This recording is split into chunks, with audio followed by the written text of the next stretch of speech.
So this is like a big topic, and it's affected our lives. It's impacted us in a lot of ways. And, the word itself triggers people, and it's has so much like depth to it that the mere mention of it is divisive. It's and because it was normalized, because it was part of like our culture for so long, that it didn't when it happened to us, it didn't had a different meaning. It didn't mean what it does today. So the we wanted to talk about abortion and how it's impacted our lives. And It did have the weight. It did have way more meaning to me, I guess, because you weren't living in the body of the of of bringing life. oh yeah, It didn't. You got to have the maybe the privilege of disconnection, yeah, but it was very much depth for me. My absolutely, experience is very, very deep at the time that I was dealing with it. yeah, yeah. I don't mean to, downplay how significant it was. It was just that the same way. No, just that it affects their. I mean, it will. A man could be more disconnected because they don't have life growing inside of them, Yeah, and it's just a very different. It's to you, it's a word. To you, it's just a theory, or yeah, it's a concept, and to me, it's real. And I want that reality to speak to everyone. I want to get yeah. that reality out there. Yeah, I think this is why we've always felt compelled to share it and talk about it in public, and we have in private with very few people. But knowing that it's so important, and it's like people have this total misunderstanding of it, and how dangerous and how it could ruin lives unknowingly. So I think we're similar in a certain way, is that the way when you had your first abortion, after getting pregnant with Guy, and do you mind, can you share a little bit about that, Yeah, just it's so people actually have kind of context? Yeah. significant to relevant to the date today, September 11th. Yeah. It's a heavy day. It's a heavy day for everyone. For me, my particular experience around this day was I was I was pregnant at this time, 2001, 24 years ago, with my first baby, and because the world was in such, I guess, so many levels to the chaos, because it wasn't just because of September 11th, because that decision had already been made before September 11th. But I did have my first abortion the week after September 11th. So it lumps together the trauma in my body, in my muscle memory. And my memory is that it's all lumped together for me. So September 11th has the abortion, it lumped in with it. And I didn't know at the time how significantly this would impact my entire life. I decided to have an abortion because I was 17, and because people around me were doing it, and because I was embarrassed to be pregnant in school. That was what was on my mind. And I felt like, well, I have to, I don't know, pressures of finishing school, which obviously were not even like important to me, but that was just societal pressure. Like, I had to finish school first. I had to, the way that we're raised is like, you finish school, you get a job, then like you make some money, then you have a baby. And That's the order of things. yeah, and I always imagined I'd kind of start having kids around 23, 24. I wanted to be a young mom, that's for sure. I always imagined myself having a lot of kids and being a young mom. But I didn't realize the impact of that, how that decision would throw off all my plans.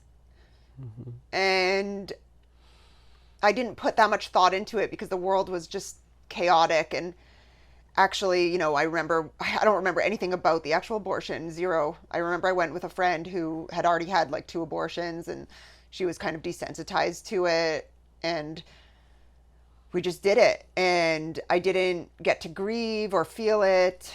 I handled it all alone. I, it leaked actually to my friend group, and so I was even kind of bullied about it. It was really traumatic, just being like bullied, also rumors being spread about, different, like it was just a whole muddled thing that was just had a lot of shame and a lot of suffering, but just with myself alone. And I just allowed, I just, after that, things really went downhill for me. So there was just it was pivotal time of just, that was like an exact moment. I lumped September 11th with sort of this decline, and I was doing so well before. Everything was so great, and I was in love, and I had an amazing relationship. And as soon as that happened, I lost everything. And because abortion was so common, it was so normalized amongst your friends and in the media, and people were fighting for the rights to have an abortion, I believed in that. I believed in freedom of choice and the rights, and even the normalization of it. I believed in it because there's things that we learn in school, part of the indoctrination, even like Malcolm Gladwell, and a lot of the academics and thinkers of the time were really showing, like, I mean, crime rates went down, Yeah. and society became better because of it. And it's this thing that we have to fight for because Yeah, I mean, I read Freakonomics, and it was just like, oh, obviously crime statistics went up when abortion, or went down as soon as abortions, 15 years later, 18 years later, crime rates dropped. So obviously there's a need for abortions. Like, this needs to be commonplace, and just, we can't fight. Why God are was people modern. fighting against Yeah. it? Yeah. It was just modern. Like the modern world is more civilized in that way. We can choose if we get pregnant and we don't want to have, it's not the right timing. We Yeah. just have an easy solution, and life goes on, and we get to have this freedom. Right. So even though you had a ideal pregnant situation, you were in love with your partner, with Guy at the time, and in a different society, in a different culture, abortion wouldn't have been an option. You would have had the baby, but he had to go into the military because he's in Israel, right? 18. Yeah. And I didn't obviously want there to would have been burden separation him. there. Yeah. I remember just not even wanting to tell him I was pregnant because I didn't want to give him something else to stress about. And we are also taught to, like, women to, like, sort of protect men. This is a women's issue. And Yeah. and I just thought I'm protecting him from, even, like, I didn't want him to feel that burden of decision or guilt or anything. Yeah. So it's tragic that if it was a different era, if you were in a different part of the world, that you would have had a completely different trajectory. Yeah, and I don't think a bit different part of the world. I just think it takes, support, someone around me to say, like, we can do this. Who cares about being pregnant and who cares about school? Really, at the end of the day, like, what did I gain from being in Dawson? Like, Yeah. that was bullshit. And I went on to just do more drugs and hang out with terrible people and get into terrible situations. Yeah. So, in to me, it just, there was no, I know that we can change things in where we are today. It just takes, the mentality of a village, that it's like we can, have more community, have more support. But what's also crazy is that, like, back then it was like, we had the movie Juno, she's That pregnant. really and- triggered me. That movie deeply triggered me. Yeah, to see my a girl gosh. pregnant in high school, and it I'm felt. keeping it because it felt like it was like something I was robbed of. I never had that. Like, in reality, it would, like, and I was just like so cynical about it because I was like, there's no way that someone could just show up in school pregnant. Yeah. You'd be like, because I knew my experience, that would be Yeah. like social suicide. Right. But I think it was also back then, it was just like, it was like George Bush bad, like rednecks bad, and they're the ones who have kids young. You know, they're Yes, 16, having yes, kids yes. young, and There they're was like, that narrative, absolutely, that yeah, having kids young was associated with, yeah, like rednecks and incest and like just like, welfare, like collecting, yeah, yeah, like teen bums, moms and this whole yeah, like it was such a negative connotation. yeah. And even though that was happening, obviously there's like lower income families who are religious who don't have abortions, they have their kids, and Right, but it's in like, our left bubble, like it was very like the privileged people, wealthy people don't do that. yeah, exactly, It was yeah. very frowned down upon. It was very like socially unacceptable. So I think the normalizing of it I experienced too with my ex-girlfriend. I think when she found out she got pregnant, and then she took the Plan B, the day after pill, which we also took once. I made you take that once too. And it was just like, it was almost this like clinical kind of solution where it's like, oh, like, isn't that convenient? Like, you know, she never had an abortion. Like, I never had to live other than with you through that experience. But I know people who did, and And we know everyone who did. I mean, I think yeah. the statistics, I know statistics show it, but like I know personally What's in the my average? circle, like everyone had Yeah, I think it was an average of two. I two think, maybe. yeah. And living in the city, if you were like in a more like kind of left, kind of wealthy, type of whatever socioeconomic bracket, it was Right. two is probably average. So that normalization of it affected us later in life because so we had two kids. We had Rhea. She was born in 2013, and again, I think I got scared when you found out you're pregnant. You were going into surgery, and Because you're of on a the cyst in my ovaries. yeah. And I just want to say a little bit something about this cyst. It was a dermoid cyst, and upon more research, dermoid cysts come from skin cells, from human cells.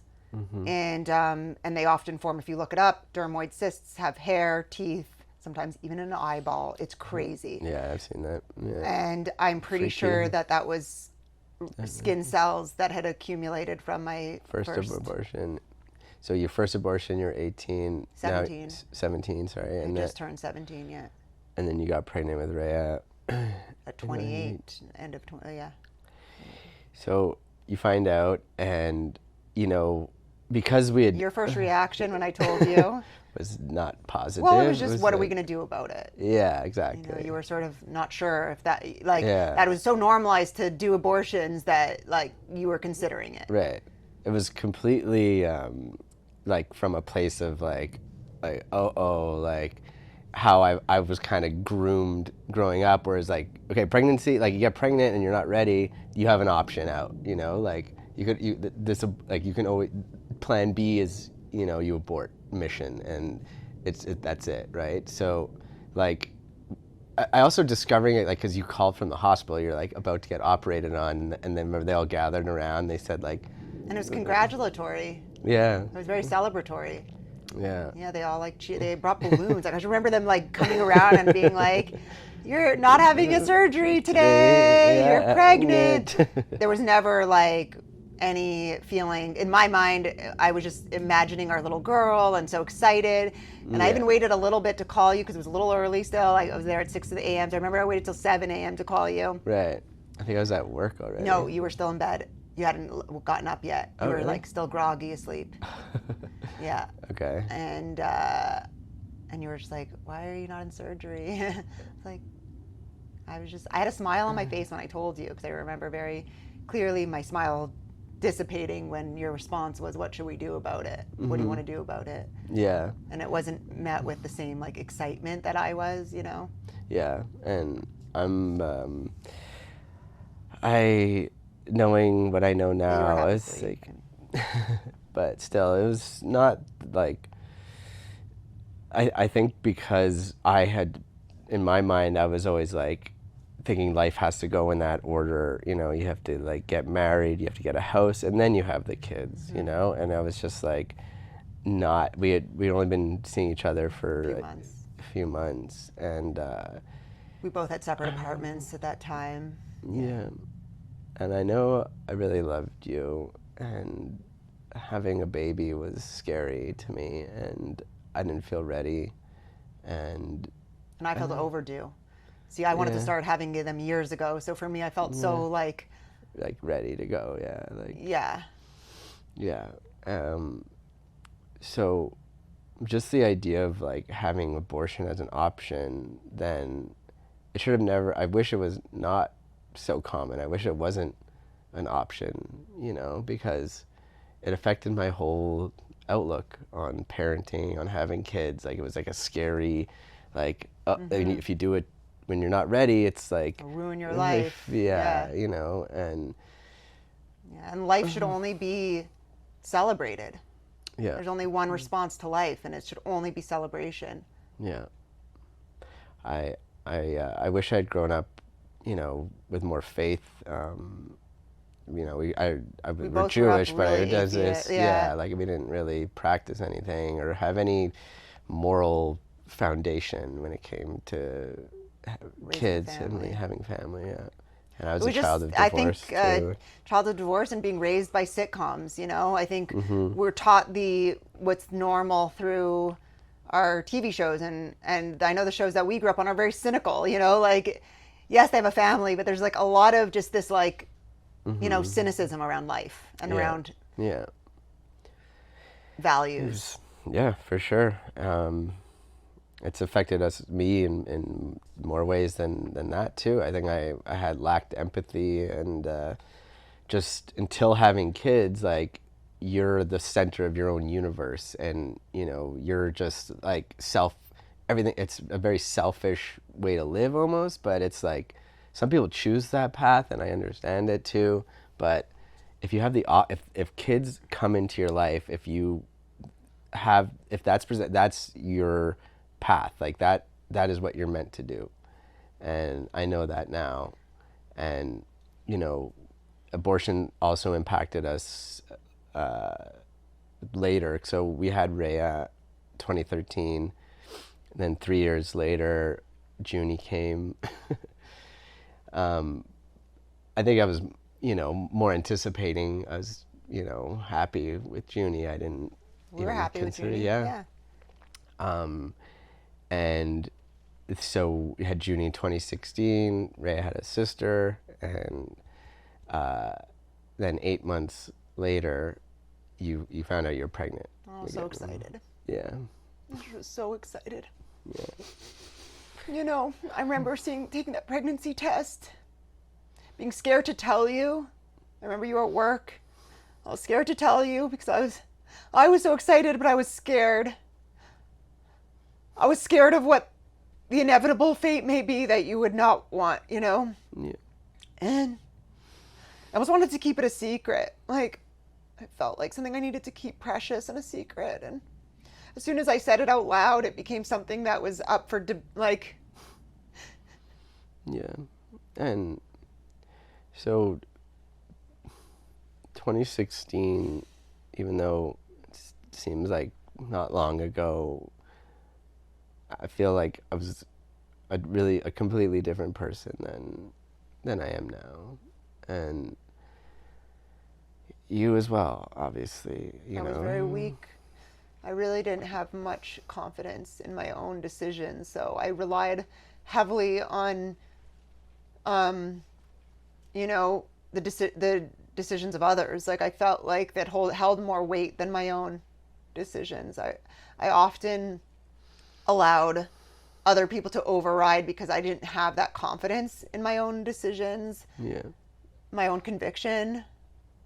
I couldn't hold it. And even our parents, and sorry, I don't know, like, there was no real encouragement to keep the baby. There was one girl that I knew, that Sarah, Yeah.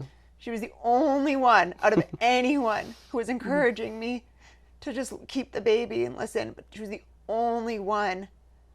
Yeah. And it seems so crazy now. Like we had 2 kids, like why not have another? And like in the more the merrier, and children bring gifts with them even though it's not the right time and your house isn't big enough and your car's not big enough and all those like worries and concerns. And I felt like in your mental state, like that, because you're on medication at that I point, wasn't on that point no, at not that point. yet. I went to The the psych after that set, yeah, because I had gotten off of all my medications when I got pregnant.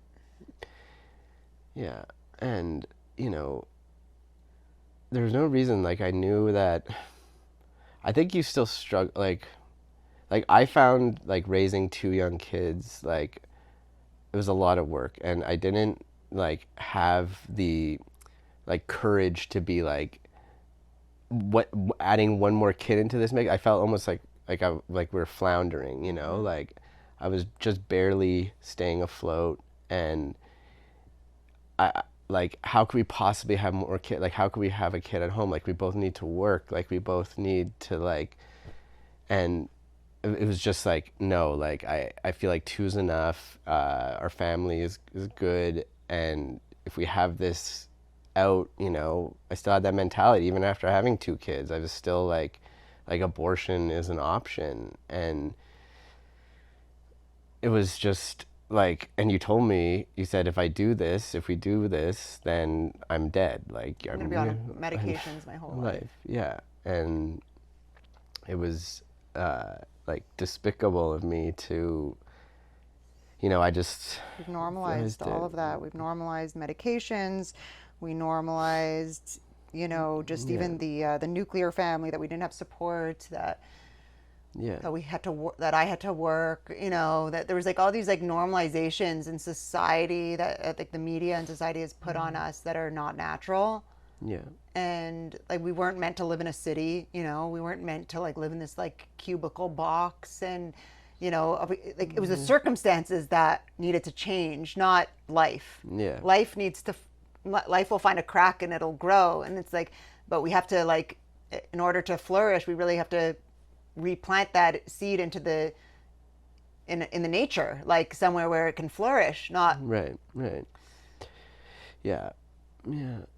And I'm just like, all these like societal constraints, like I felt like, even though our house, like we didn't have enough room essentially for another kid, but it would have been fine. We put a Yeah, crib we in, and co-sleep then anyways, like for the first few yeah, months, and or in Rhea's case years. And we finally got the girls to be in one room together with the bunk. Well, we would have gotten them because eventually we did get them in there, and we would have had the yeah, nursery, the other, yeah. small room, and we would have just made it work. And I had friends like, we were like, out of my friend group, I was the one of the first to have kids. Like only And my we other weren't young, friend. so that's just weird, that you Yeah, were like the first. That like, yeah. And I was just in a group that just had kids late. They're all in their mid 30s when they're having their kids. And had I been around, young families, like it would have just been like, of course, like 3, 4, 5 kids. But a lot of my friends, they had one kid, that's it, or no kids. And at that point, I was just like, it's enough. And I didn't want to bear the burden of, like, but it was selfish. I realize now that it derailed you. we were working really unnatural too. Like, I mean, the way you were working, like I think at that time you were working really long hours in movies. Yeah. And already, like, I was in the film industry, and I was at Mel's working on big movies, and I wanted to work on X-Men, I remember. But we was back when you were pregnant with Junie, and I was talking to like the guy, and I was just That's what I like, felt guilty about. I didn't want you to lose these. yeah. But that was like, as soon as you have a kid, like it's either you're abandon your family and focus on the movies, or you don't do that career. And I wanted to be in that world, Mm-hmm. and I felt like I was more and more getting away from what I I really know, wanted. and that's why I did the abortion, because I honestly did it for you. I did it for you. I just wanted to, in an effort to, and again, with what happened Make with things Guy, just to easier. make it easier for the men. I just, Yeah. took on that Make it more comfortable, make it burden for easier. myself and Yeah. medicating myself, especially I was still nursing. I was still like at that time nursing both of them. And here I was, first of all, depression has a very bad role on like like, like whatever's going on is Yeah. going, it's getting transmuted to your children. And the medications that I was on, so it's poison, what Yeah. was going into their bodies. Yeah. Another time we had no awareness of like the poison of the medical No. system. We had Junie actually taking medications for like that Yeah. hemangioma, which was going to go away anyways. Totally. Yeah. In 2016, 2017, We were fully vaccinating our yeah, children, like no we were question. essentially like status quo, taking our Tylenols and just I like had TDS at that Trump time. derangement. Yeah. An early adopter of TDS, and we believed like pharmaceutical. There's no problem with pharmaceutical. That's probably why when you said like I'm gonna be on medication, I was just like, oh, okay, at least we have a pathway, because nutrition wasn't a thing for us yet. Diet, lifestyle, just all the natural ways of being healthy and happy, like was over our heads. It was just a different world then. And you and like I bear the cross because in this situation because it was you say like you're making the sacrifice for me for the comfort of me and um I just the impact of it still really hasn't fully settled in until and I want to repent. I want to like I think that's why we're making this video now. 'Cause yeah. it's just really important that people see the aftermath. They understand the sobering reality of it. That it's not just a procedure. One, it's like Yeah. it Could carries so destroy your much life. weight. And even through, I remember being up all night. I didn't sleep all those weeks that was in, between finding out I was pregnant and the abortion. I was just trying to find someone who could like convince me to have this baby. Like all the platforms were all just like, the Reddits and the things like just basically everyone does it. And Yeah. and I remember seeing a few where it's like you will like they were like you will. I remember hearing like you're gonna resent your husband later on in life, and you're not even gonna understand why. Like you're gonna have like these deep seated resentments. Yeah. And I remember being really afraid of that. I did see that, and it's true. I mean, it comes in waves. Like around my period, every single month since it's been, I have really, really hard feelings. Like I have, I'm really angry. I feel really like infuriated and sad, and it like rehatches almost every month, every cycle. I go through it. Yeah. And sometimes I'm able to suppress it more than others, but it's something like I don't want to live with my whole life, but it's definitely impacted, our relationship. And yeah, Yeah. it doesn't go away. And that's what I wish more people understood, because I saw one chat forum kind of talking about that. And Yeah. I remember it really, I was just like, that's why I'll be drugged, just so I could be numb, just so I could, function, because I don't want that to happen to me. But I'll just be drugged. And I've numbed myself in many ways. I think not just pharmaceuticals, like smoking weed and just being on the phone, scrolling and, getting distracted, just trying to constantly distract myself. Yeah.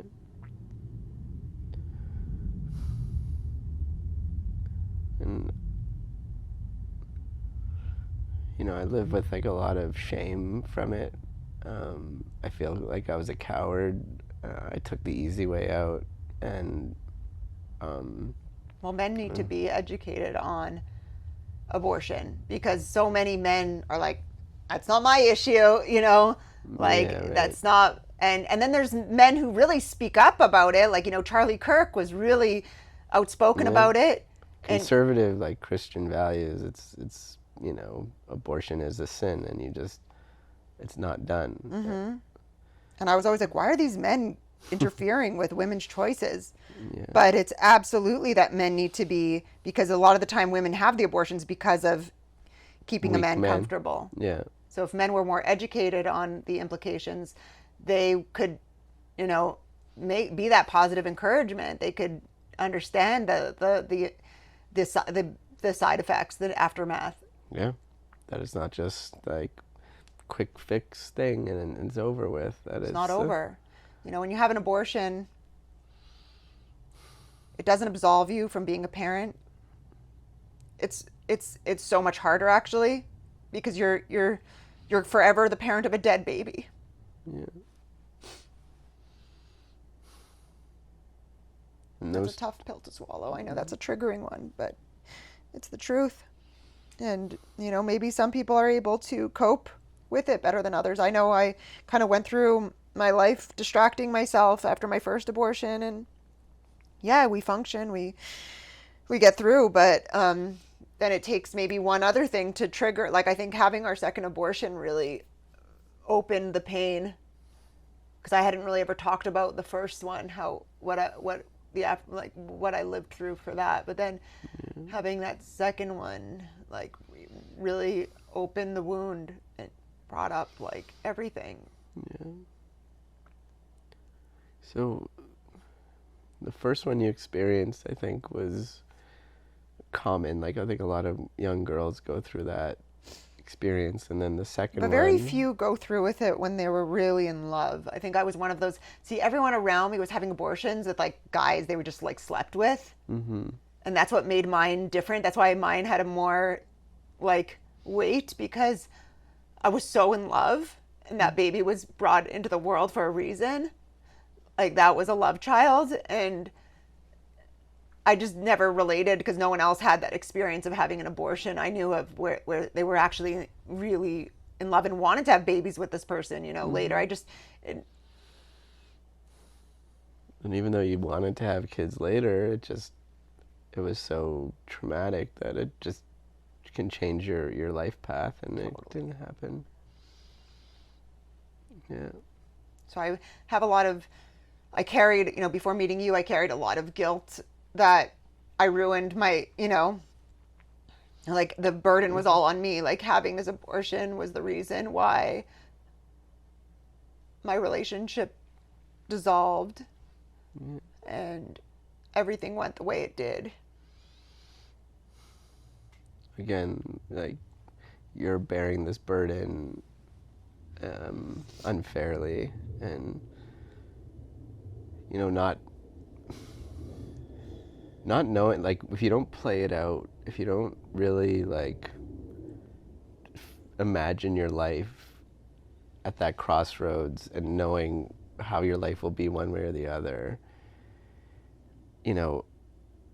I think for me, I was just like stuck in the comfort zone of existing, from everything, the way I was eating and feeding our family, just what was convenient, what was easy, without regard of the future. And, just running a household kind of haphazardly, like I had been raised, without a lot of like structure and discipline. We were good kids. We took it upon ourselves, So it was just like that. Like, now when I look at big families and I see like Amish families, Christian families, and I'm inspired, I'm jealous, and it makes me feel terrible that when you see these big happy families on farms and mothers and kids running around, that you feel like that could have been you, and I prevented that from happening. And it's Well, it happened long before. I mean, society prevented that from happening, but it's up for us, it's up for people to stand up and say this isn't normal. yeah. Like, just because this is how we've been raised, this isn't normal. Yeah. Yeah. And it takes people who have maybe been through that to speak out about it. It's not easy. Yeah. It's not easy to stand up against society. We see people get killed for it. And it's not easy also because, yeah, it's affected almost everyone. So everyone has their own personal traumas around it. Yeah.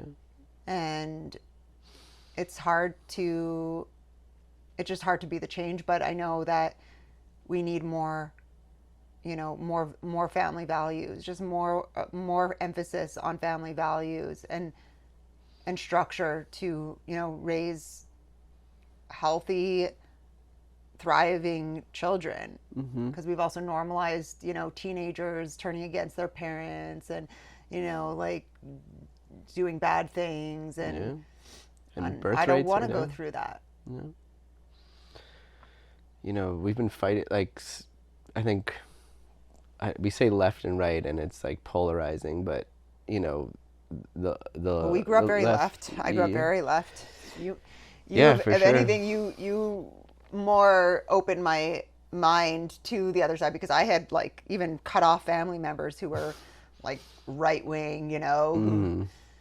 Yeah, well, we'll save that for another video, but yeah. I think when the idea of like the conservative Catholic approach is like, you protest outside of Planned Parenthood and abortion Yeah. clinics, and I hated it's those guys. I remember like wanting to run them over. I was so angry with them. They were at the corner. All these, like, they were holding up pictures of dead babies, yeah, and aborted fetuses it and was in things. the Mile End when it was, and this is before.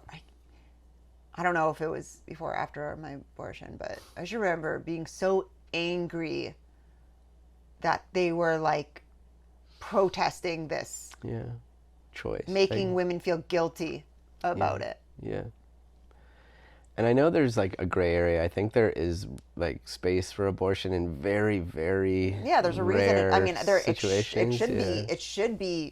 allowed. There's situations where it's, if the mother's life is at risk, or if she was raped, or Yeah. there's like, absolutely, it should be like an available procedure. But it's the way we've normalized and promoted it. Yeah. Almost celebrated them. Like, Yeah, that is that's like cultural vandalism. Like, it's not helping anybody.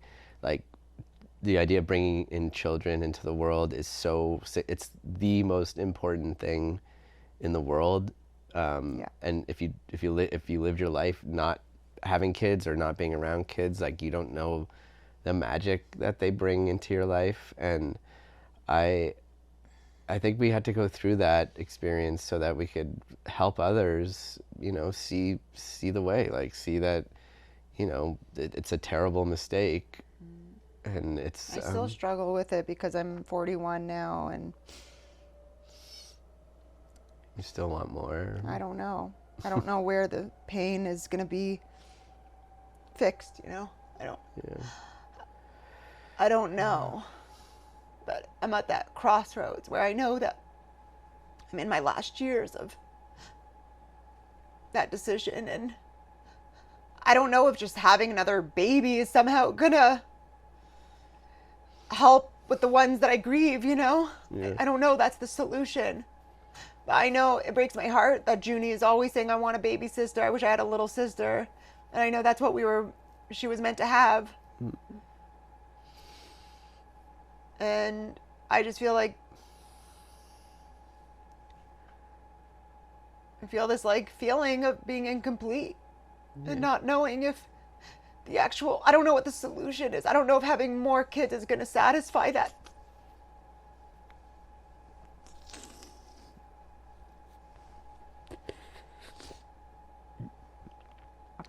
But I want to prevent others from making this decision in our circumstances. Yeah. Wherever we can prevent, and also show solidarity with people who have, because we shouldn't live in pain and suffering our whole life. I wish, because we have to be mothers to those kids that we have that are alive, and we have to be, allowed to also heal and be our, be our best self. This is part of the healing, I guess. I just don't know what Yeah. Well, I don't know.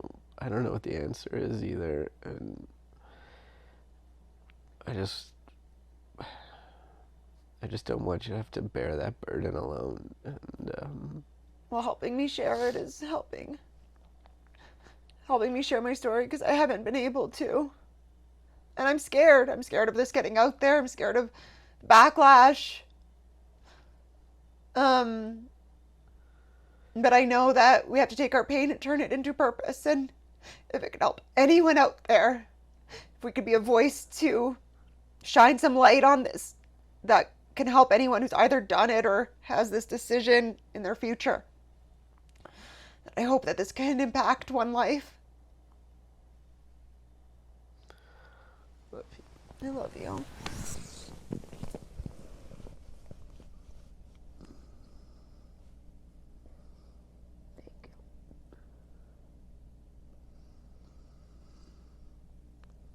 We need more men speaking out about it. And Yeah. in memory of Charlie Kirk, I really want to also carry his strength and voice strong.